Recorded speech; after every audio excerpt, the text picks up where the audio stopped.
Welcome to Sweet Speak. So this is a special edition of Sweet Speak. We've been talking AI with leaders in IT, security, VCs, education, what have you.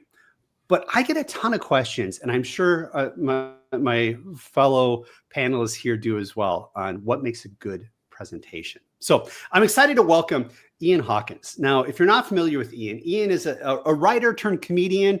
He's international, multidisciplined. He wrote for other comedians for over a decade before deciding that he wanted to take the stage himself. On stage, he tells stories, jokes, and talking about film and music and what have you, based in London. So thank you so much for staying with us.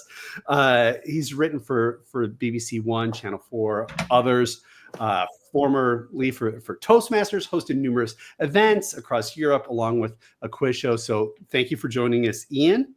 Pleasure, JD. The only place I haven't worked is underwater. So yeah, happy to be here. Yes. I've done that. Okay, that's the only thing that you haven't done that I have. So that's good. I don't feel so bad.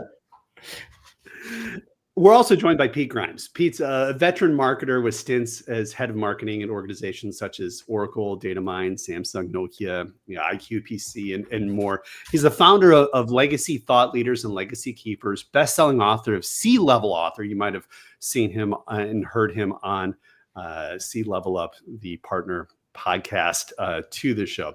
And then shared the stage with me many times. Loves a mic as much as I do, hosting events across North America. So today we're going to talk about presentations, what works, what doesn't, common pitfalls, maximizing your presentation, and soliciting honest feedback. So to start out and get the ball rolling here, Ian, if you wouldn't mind, talk to me a little bit about what stood out to you, an example of a presentation that was truly impactful. I've seen a lot of presentations. I've seen a lot of professional speakers. One of the jobs that I did before I got on stage myself was I was a speaker agent at the UK's biggest speaker agency. So pretty much worked with everybody and their dog, quite literally in some cases. So I've seen a lot of speeches, and I've seen a lot of the best paid speakers in the world. And I was thinking about this question a lot. There is a Olympic rower called Ben Hunt Davis. Probably not the first person you think of when I say Olympic athlete. He's one of 8 people in the boat that was pulling away. And I saw him speak years ago, and I can still remember one of his key points. And it was this, which was when he was in training, the coach would just keep saying, "Does this make the boat go faster?" And it became this sort of overarching metaphor that he then talked about. And if somebody says, "Do you want to come to the pub tonight?" He would go, "Does it make the boat go faster?" No, going to the pub is not going to make the boat go faster. No, I'm not coming to the pub. If somebody said, "Do you want to go to the gym for squeeze in an extra workout?" Will it make the boat go faster? Yes, it might do.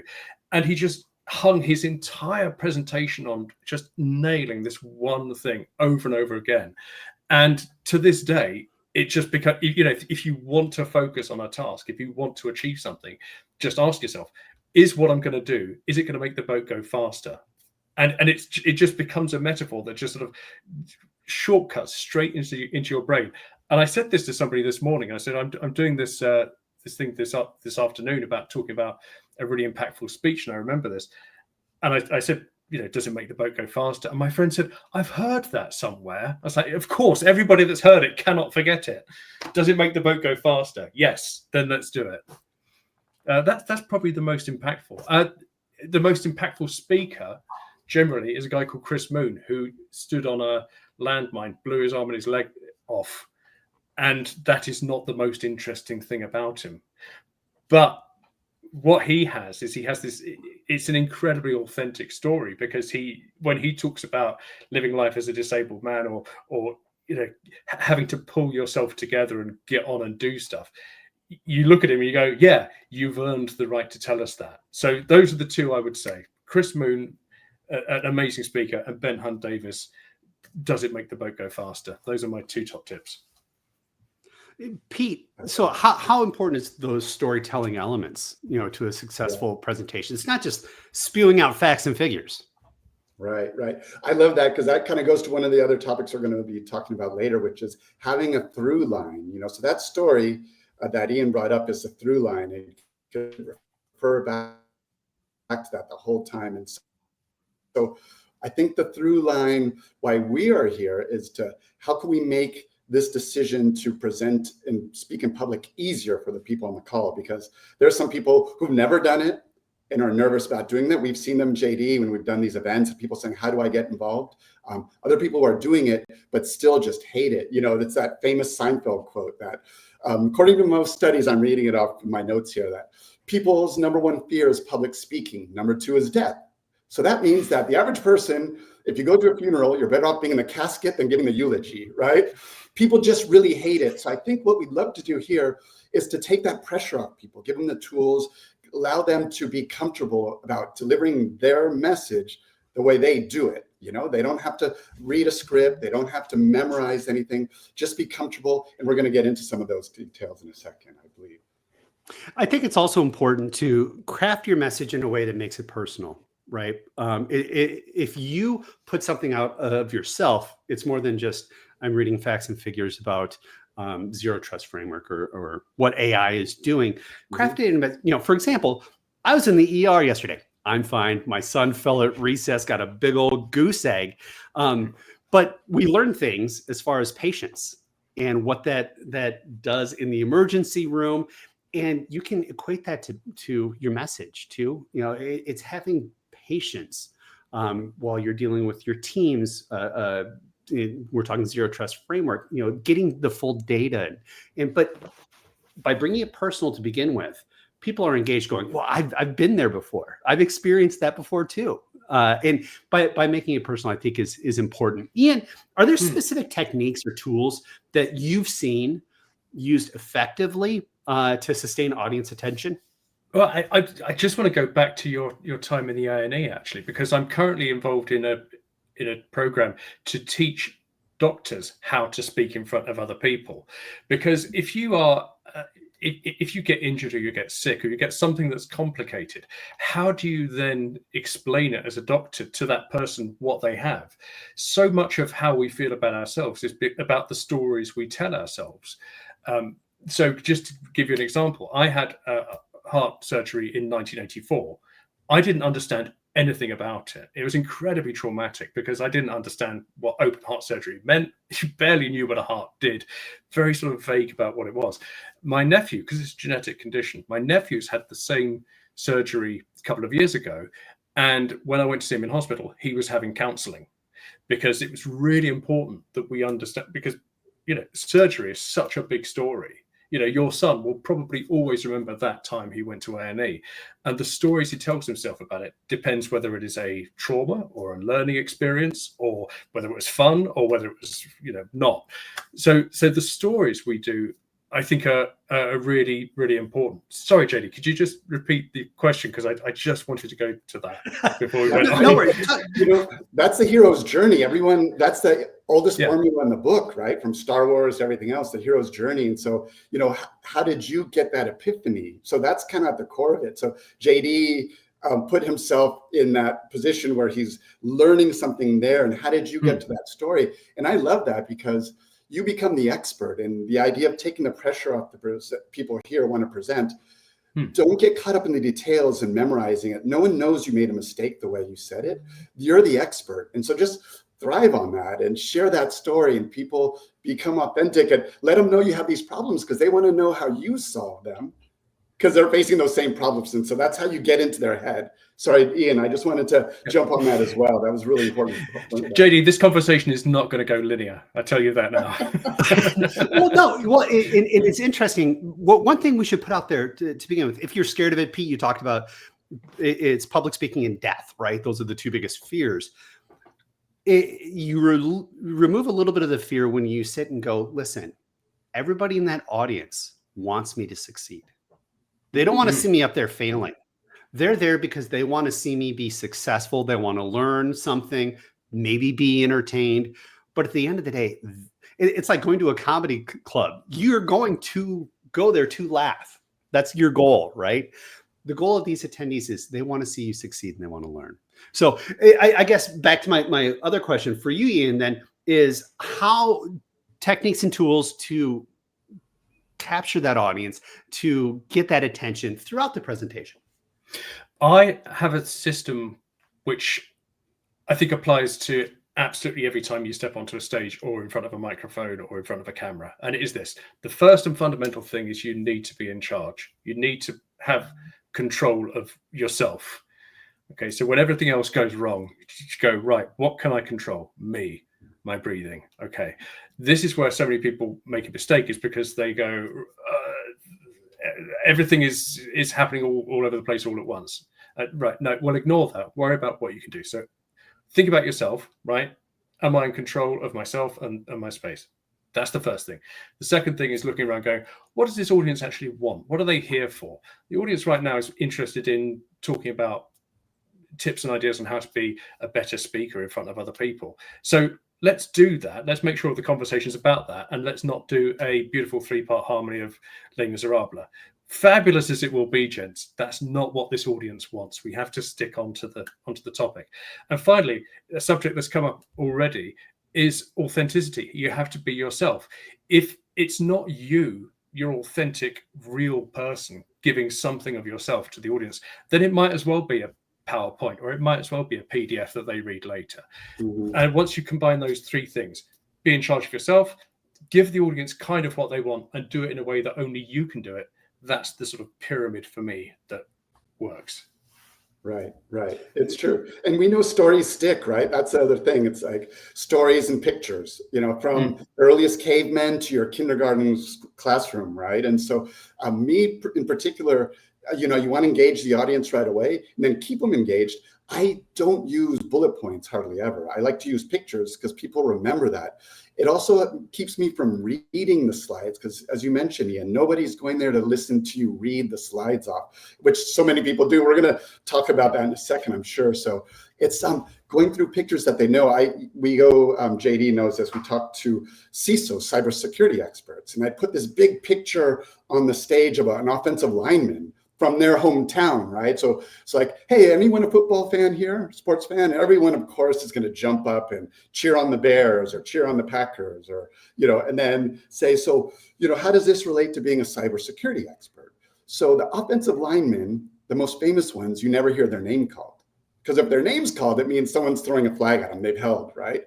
It's kind of the same for cybersecurity experts, because when their name's in the newspaper, it's usually not for a good thing, right? And so this is the connection. So I get them involved because they're local team. Then I connect it. It's like, who's ready to talk about cybersecurity now? And everyone's like, okay, Pete, let's get into this. And that's kind of how I would kick it off in terms of tips and tricks for people out there who want to do something similar in their area of expertise. Well, I agree, Pete. And it's a matter of avoiding death by PowerPoint. I love this slide. I made this a while ago. This is a presentation slide, right? Be impactful. Do you see bullets? But you have an image that elicits emotion within your audience. Your subject matter might be around that, right? It's being impactful, like we're talking about here today, make it personal, but avoiding death by PowerPoint, those slides are easy to fall into. I always recommend, and I'd love to get your take on this as well, Ian. I always recommend having a PDF. Put a QR code up there, a PDF of all the charts and slides with tons of stuff on it that people can download and read afterwards. You've got them. They're listening to you. I often say slides go up, eyeballs go down. Yeah. People are on their phones. You don't have their attention. Now, slides can be good. I've also witnessed definitely presentations where somebody's just talking the whole time. They may not have the most exciting voice, and that puts you to sleep too. So having that balance, I think, is important. Ian, from your experience, I know you do a lot of coaching on this as well. Well, I think Pete is quite right. It's storytelling is the important thing, and that bit in the middle, giving the audience what they want. An overloaded slide is not giving that audience what they want. When you get to the end of your speech, you want that audience to be enthused to go, actually, I will download the stats. I will look at the PDF. I will find out all the detail. But the speech itself should be about enthusing that audience to go and want to learn more. They should get to the end of the speech and go, I want to know more. They shouldn't be at the end of your speech and go, thank God that's over. It's like house guests, as my dad says. You got to leave while they still want you to stay, not after they've already opened you to go, right? There is that as well. And I always find that for me, there's a lot about the relationship you have with an audience. So classic things that people say to nervous speakers, I don't hold much truck with any of them. You did the best one, JD, which is that everybody wants you to do well. Nobody wants to go and see a bad speaker. And what do I hear? I hear people saying, imagine the audience is naked. Right? Yuck, first of all. Open with a joke. I hate that advice. And what those two things both do, is they both try and artificially say to you, you be the boss, you take control, right? You humiliate that audience by making yourself bigger.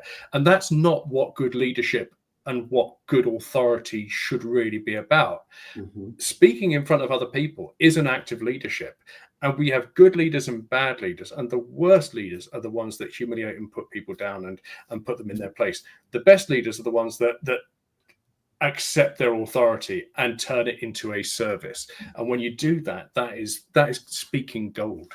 Yeah, I agree that the word service really resonates with me, Ian, because everyone has a story to tell. Again, the idea of taking the pressure off people here, it's like their unique message is unique to them. Nobody's seen the trials and tribulations they have. No one's found the solutions in the way they have. People want to hear them. They want them to succeed. They want to get something productive from this presentation, as JD mentioned. So having that through message and making sure that they're going to have something to walk away with is good. Like from beginning to end, people save the questions for the end, but you can actually pull people at the beginning and get the audience engaged right away, whether it's using some application on a phone or just by the traditional show of hands.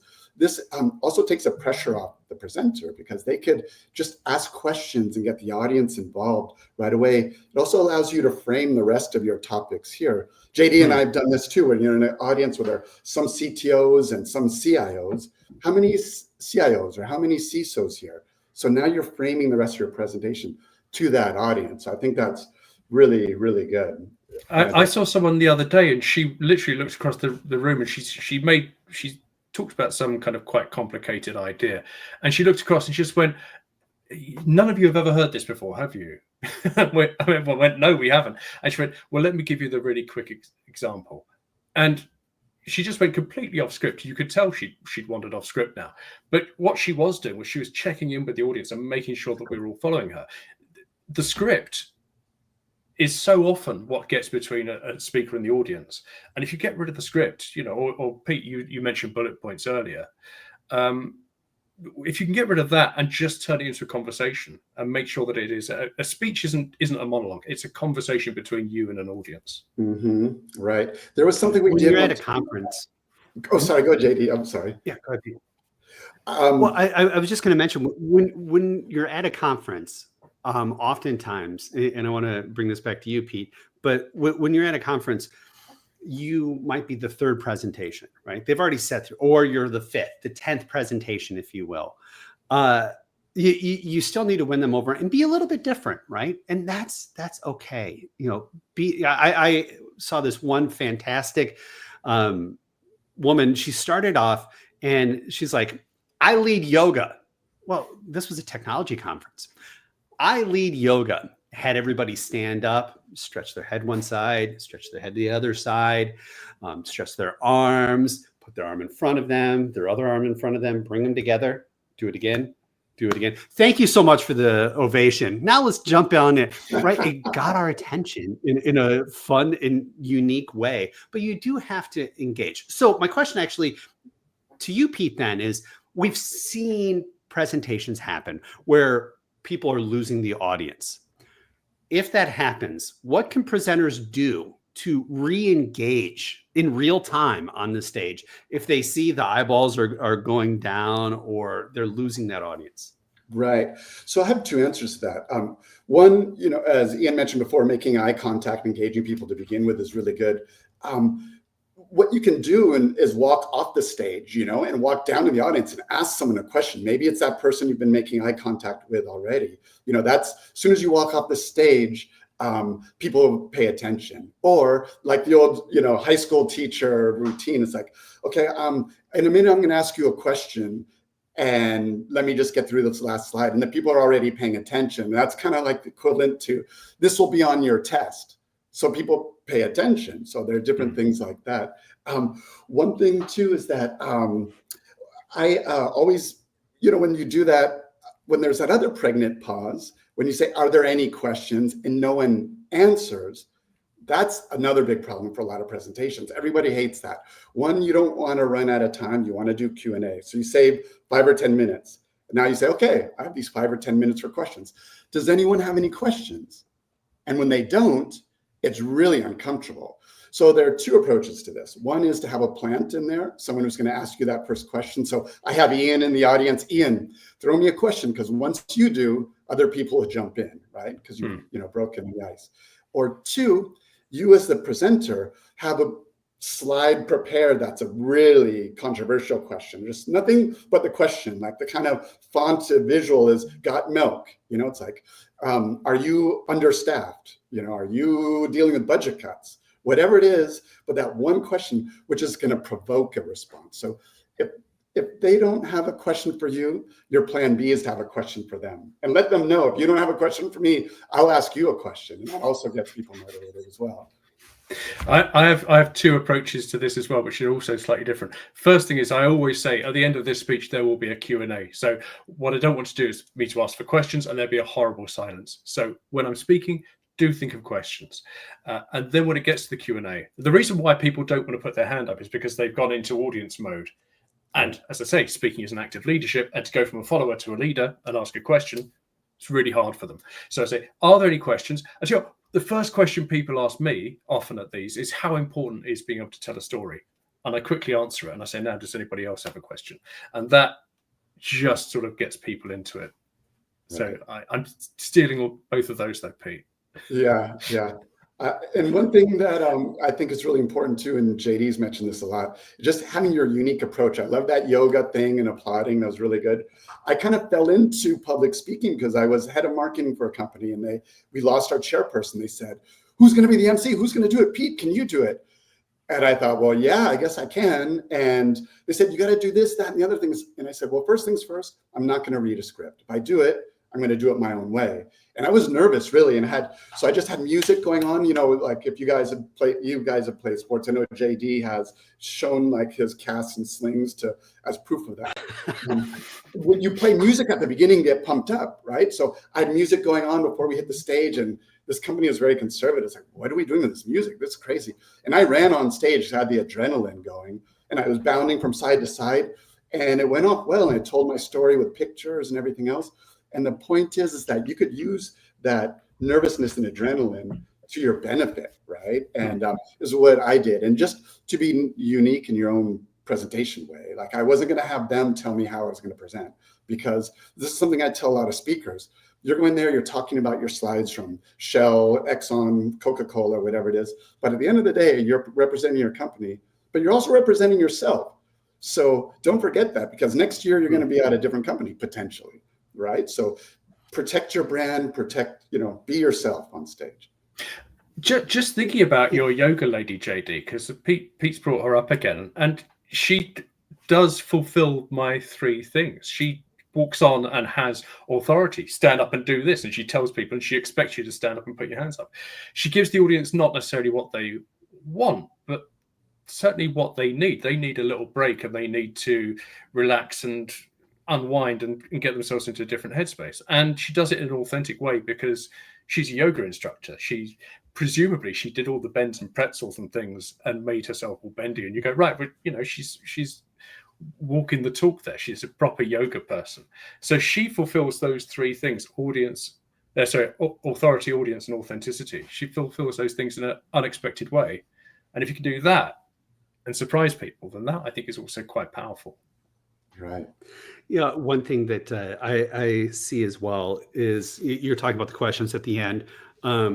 Anytime you say, anybody have any questions? Nobody's gonna have a question, right? It's avoiding those yes, nos, and having that plant, like you were saying, Pete, is important. Also knowing the time allotted for you, right? If you're at a conference, you've got, let's say 25 minutes, have 25 minutes or 23 minutes of material. Don't think I'm going to talk for 10 minutes, then it's a Q&A after that, that will fail 9 times out of 10. So be aware of your ending time and fill that time that you've been given. One thing that I'm curious about, and I'll start with you here, Ian, is stage mishaps, tech mishaps, microphone's not working, video's not happening. Don't have video if you can help it, please. That again is your QR link at the end of your presentation. Here's a video that drives home what I'm talking about. Download this. But those tech mishaps can throw anybody off, especially those who are nervous to be on stage to begin with. What are some strategies to recover gracefully from this, Ian? Those of us that have done this for a job know that tech mishaps will just happen. I've had fire alarms, I've had power cuts, I've had the whole shaboogie. And the most important thing is to be in charge. Be in charge of that which you can control. So what you don't do is shout and scream at the AV guys, because it is not their fault necessarily. And even if it is their fault, it's a bad look to shout at them. So what I would tend to do, right, imagine worst case scenario, no sound, no lights. There's 300 people out there in the conference room. What I would do is I would say, clearly this hasn't gone to plan. I'm going to wander over and see if we can get everything back up and running and look like you're taking charge, because the audience will just see you as being the fulcrum on which everything rests. Wander over to AV and just go, right, when can we get all this back? And see, and just take the deep breaths and be in control of yourself, because losing your temper or losing your cool will get you absolutely nowhere. Usually they'll have a fix, but it's not in my wheelhouse to be able to fix a light or a sound, but they're going to be the ones that eventually get you out of trouble. And when they do, when the lights come back and the sound comes back, say, ladies and gentlemen, will you please thank and know their names, the people on the sound desk. Right. That's how I would do it. Exactly. Yeah, I love that. And along the ideas of a through line, if our through line today is to empower people to take the stage and take the microphone and feel comfortable on stage.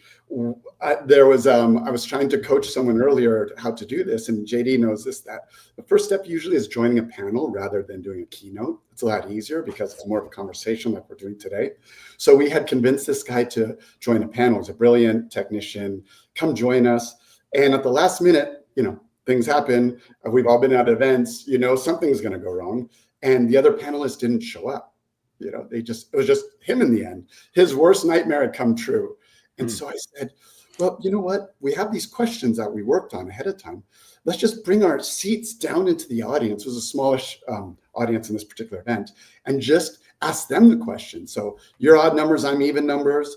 Let's rock this. So we sat down. We just interviewed the audience with the questions that I had for the panel. We just did it with the audience. And so it was just a way, kind of like what you're saying, Ian, keep a cool head, take control of the situation, work with what's in your control, and that's it. And, hope for the best. And, people do want you to succeed, as JD mentioned. And so this audience was extremely happy. It was very engaging. It was a happy ending in the end. And everyone loves a happy ending. Everyone loves a happy ending. Back in my stand-up days, I did the Edinburgh Festival, and I played a deliberately smallish room which could only fit 30 people into it. And usually it was sold out because it wasn't very difficult to get 30 people together. But this is the Edinburgh Festival, and there's thousands of shows on. And on 2 nights in the month-long run that I did, we had 4 people in the audience. And what do? Do you go out and you perform your stand-up routine at them? And no, you can't do that, because that's not what the energy is. And what you eventually do is you grab a drink, you sit down with them, and you have a conversation where you steer it right in the direction of all your jokes, and you become the most entertaining person they've ever had a drink with. Exactly. And then you go home exhausted, because that's really tiring. But they've had a really good time. And you go, actually, those 4 people had a good time. I had a good time. I worked hard, and they all, we made that work, and it was fine. One thing with that as well, Ian, is looking at your audience, right? You may expect an audience of, 200 people, and you go in there and there's 4. Do you stand behind a podium when there's 4 people in there? I recommend no. What I've seen work really well is you've got a smaller audience than you anticipate. It's often like church. They're not in the first pews, right? They're farther back. go to them, right? Step away from the podium if you have the ability with a microphone or a lapel mic. Walk to them. Sit at the edge of the table and have a conversation as part of your presentation. It's knowing how to tailor your approach to the different audiences, and being able to do that on the fly is important. And again, a good anecdote. Ian's got a great one where he had to deliver bad news to the Queen once. I have one where I delivered the news sitting on the back of a bull. Both true stories, but connect with the audience in any way you can there. So go ahead, Ian. Yeah, I was just going to say charisma. People say, what's charisma? You either got it or you don't. Charisma is about having accessible authority. If you can take your authority down from the stage, because you're right, if there's 4 people in the audience, they're sitting at the back and you're behind a podium, then playing the authoritarian at that point is massive overkill. If you wander down, if you saunter down and say, I'm still in charge, suddenly people realize that you're a human being and you're very accessible. That's when you become charismatic, because people go, oh, we suddenly felt this was happening just for us. And if you want to see this done really well, go and see a really good stand-up comedian, because they will give you the feeling that there's a nowness to live comedy when it works, that it doesn't feel scripted. It genuinely feels like there's nothing else this person could be saying apart from what they're saying right now.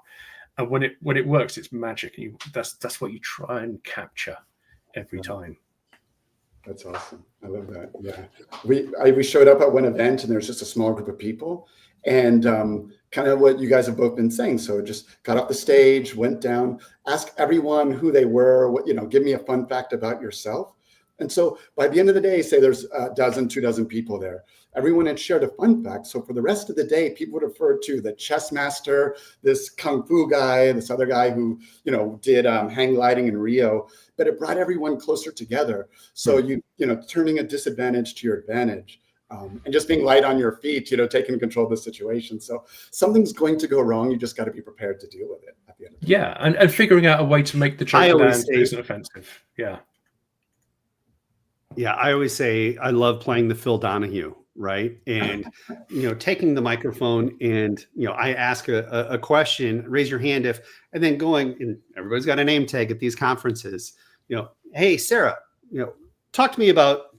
Don't ask yes no question. Start with talk to me about, right?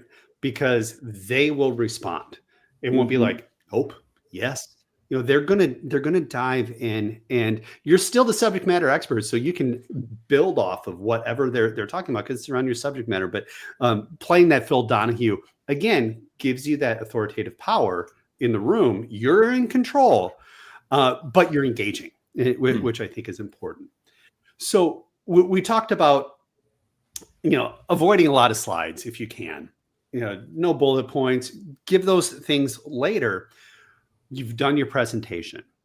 Talk to me about, Ian, I'll start with you, soliciting genuine feedback. You want people to slap you on the back. Oh, that was great. Yeah, that's good for your ego. But how do you solicit feedback that you can make actionable? I think there's a couple of things. One is I've got a coach who helps me load when I'm giving presentations and speeches. And God love him, he has got no poker face. If I walk off stage and I haven't done well, I just look over and Taz is sitting there just going, okay, fine. It wasn't vintage. And he keeps me very accountable. So there's on the one hand, there's get a coach because they'll tell you the truth. If you're trying to get, if you're working the corporate space and you've got a big corporate audience, I find it, you're right. If you say, give me some feedback, they'll say, oh, you're marvelous, darling. Congratulations, a triumph, which isn't very useful. Find out what people learned. That's the question I would ask. What did you learn today? Because that will tell you what people's interests are and where they're at. And also to give yourself an easy time of it. I coach a lot of speakers and they go, oh, I was terrible. I slurred my words, or I messed this point up, or I put up the wrong slide, or this happened. And you say, well, what did people take away from it? And if they go, I took away this, this, and this, you go, well, kind of let yourself off the hook. That's what Pete was saying earlier. Let yourself off the hook. If they've taken away these three things, then that's kind of fine. Give yourself a little break here. Okay, what would you rather? Would you rather have a wonderful actor deliver a speech, deliver a script beautifully, or would you rather have somebody giving their authentic expertise in a way maybe that isn't absolutely perfect, but is authentic and genuine and from the heart? And I think we'd all go, I'd rather have the real deal. Right, exactly. That's right on point. I tell people, like, a quick takeaway is to speak, and I'm going to get to the point where you ask for feedback, but how do you give the best presentation? And one of those is, and I tell people, remember the grandmother rule. Like, we all in our own heads and we're explaining these complex situations, but could you explain this to your grandmother? Would she understand it? Because we are surrounded by engineers and have these complex slides with a lot of acronyms, which is a no-no as well, as we all know. Don't use acronyms. But so just remember that grandmother rule. Will she get it? And so I love the Maya Angelou quote that people will forget what you said, they'll forget what you did, but they'll never forget how you made them feel. So you've given them something, as you mentioned, Ian, something that they've learned, at the end of it, they'll feel good about it. It's been productive for them. And so that's more important than slurring your words or getting the right pronunciation for this very complex technical term.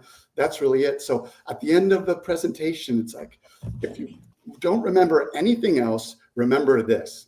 And whatever is being the key theme in your presentation, tell them again. So it's marketing. You tell them what you're going to tell them, then you tell them, then you tell them again. At the very end, if you remember nothing else, and this is when the people who are on their phones put their phone down and say, okay, I want to hear what JD's saying now. I want to tune in again, to hear what Ian's saying or what Pete's saying. And they'll remember that. And so that will be their takeaway, and they'll feel productive. Well, Ben Hunt Davis, does it make the boat go faster? If you remember something next week or next year or in 10 years' time, that's a successful speech. It kind of doesn't matter how Ben Hunt Davis did it. What you remember is, does it make the boat go faster? Yes. Has that helped me in my daily life? Well, yes, it has, because it's meant that I've been able to commit and focus on the things that really matter and ignore the ones that don't. Right. Well, that's a successful speech, whether you actually delivered it well or not. Right. The value you get from it is the most important thing. I like to tell people, Ian, that your message truly matters, because there's this imposter syndrome, and people think, well, what am I going to tell people? That I want to get on stage. What do they care what I have to say? Your message really matters. You have a unique perspective. So, and I know there's anxiety around this, but if you could change one person's life, if someone listens to you and their life becomes a little bit better, doesn't that make you motivated to actually share your message? Does that help you overcome this anxiety? It's like, well, heck yeah, I want to get out and share my message now, because I could change someone's life. Even if it's one person, it's worth it. So, I like to motivate people that way. 100%. And also, I remember doing a stand-up set in Aldershot, and it was about 200 guys from the army. And I was with a wonderful comedian called Izzy Lawrence, and I looked through the curtains and I just turned to her and I said, there are no women in this audience. And she looked at me and she went, oh God. And I went, well, I think you'll do all right. I'm not sure I don't think they'll go for my brand of camp tomfoolery. Anyway, I went out and I was am I going to tell them I'm gay or not? Am I going to tell them am I not? And at about the 10-minute mark, I went, do you know what? I'm going to do it. And I did a load of jokes about being gay. And it was when I came off stage and everything went fine, because of course it went fine, because they don't care. If you care about somebody else's sexuality, you're a weirdo. But as I walked up, I suddenly thought, what if out of those 200 guys, what if there was 1 or 2 or 5 guys that were gay and weren't telling their friends? Right. Wow. Okay. And then they've looked around and they've seen zero hostility from their mates. Actually, that's quite, all right. And that's why it's a job. That's why it's a gig I remember, because I walked off across the car park afterwards thinking, yeah, I might have helped somebody out there. That's not bad. Good job. Give me goosebumps, Ian. I got goosebumps. Yeah, that's a great story.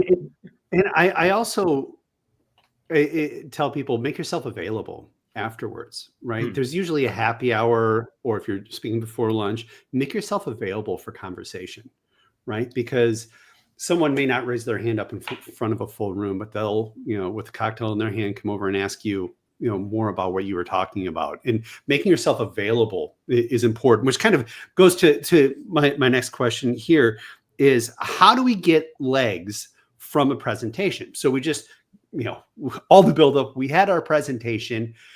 It doesn't have to end there. A couple of things I'm thinking about, and I love your guys' take on this as well, is if you recorded it, fantastic, right? You can use that recording, 9 ways to Sunday, but you also have your transcript of what you were talking about, or you can build that. Make it a white paper, make it into a blog, put it onto a podcast, right? There's different things you can do there.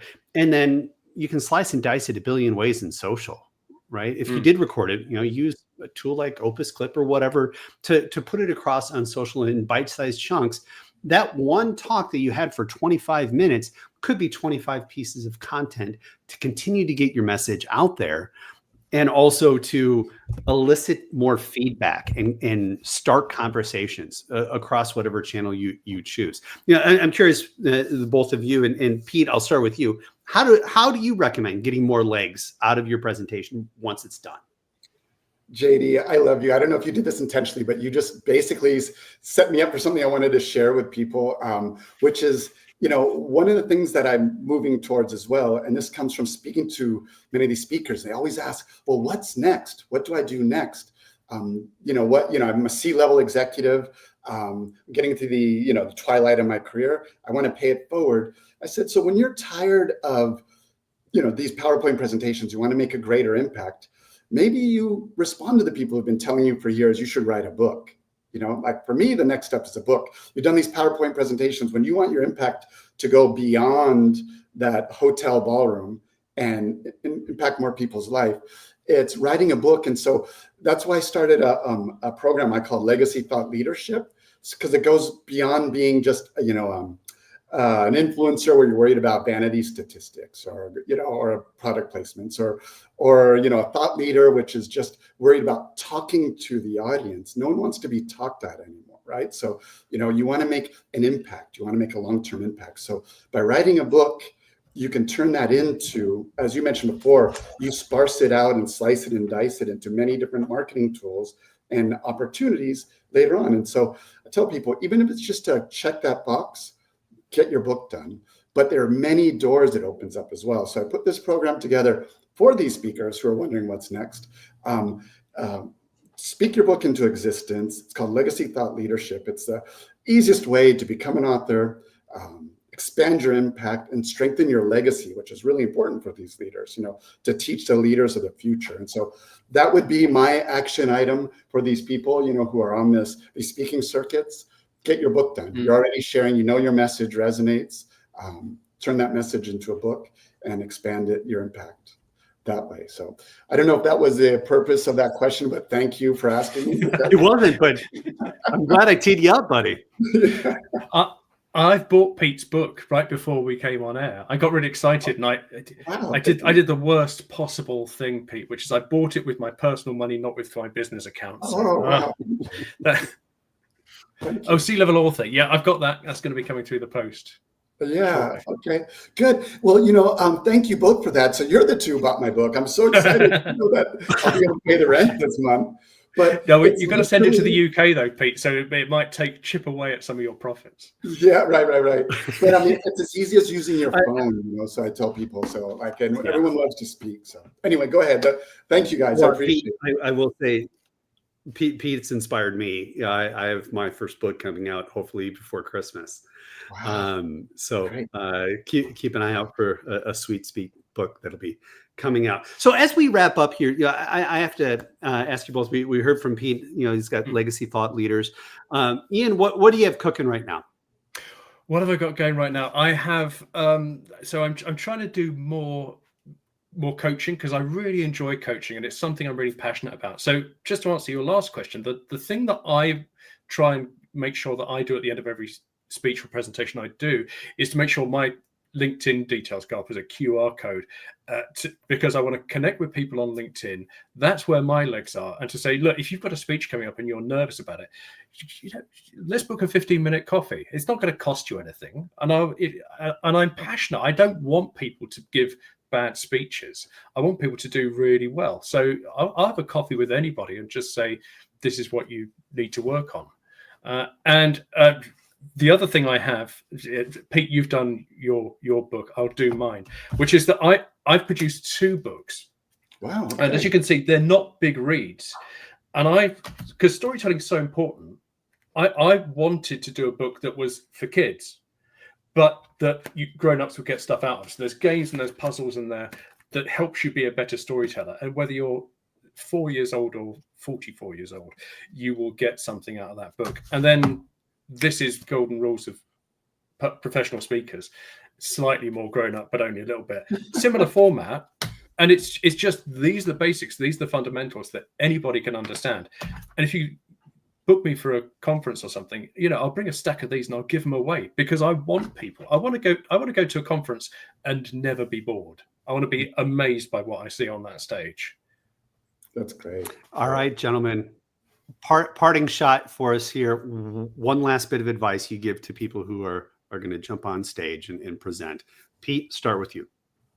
I would say just take one of these tips that you've heard today and start using them on your very next presentation. Just, turn this into actionable advice. Whatever it is, one of the things that stuck with you, whether it's pulling someone at the beginning to make sure they're engaged and there's a heartbeat, or just using pictures for one time to just so you don't read through your slides, or anything like that. But just make sure you put some of these tips into action as soon as you can.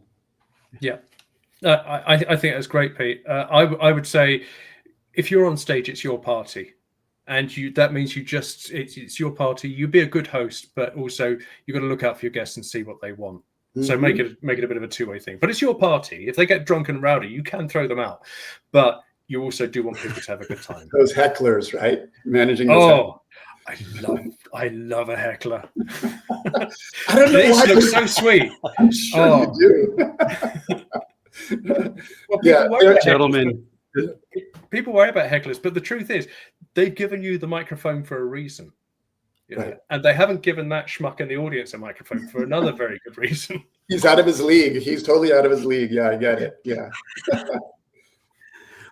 Well, gentlemen, this has been a wonderful conversation. Thank you both so much for being part of this. You can listen to this as a podcast. As always, Sweet Speak is available wherever you get your podcasts, and also our partner podcast called Sea Level Up. Check those out, and also check out our Sweet Speak dinner series as well. Gentlemen, thank you so much for being with us today. Thanks, JD. Thank you, guys. Appreciate it. Really fun.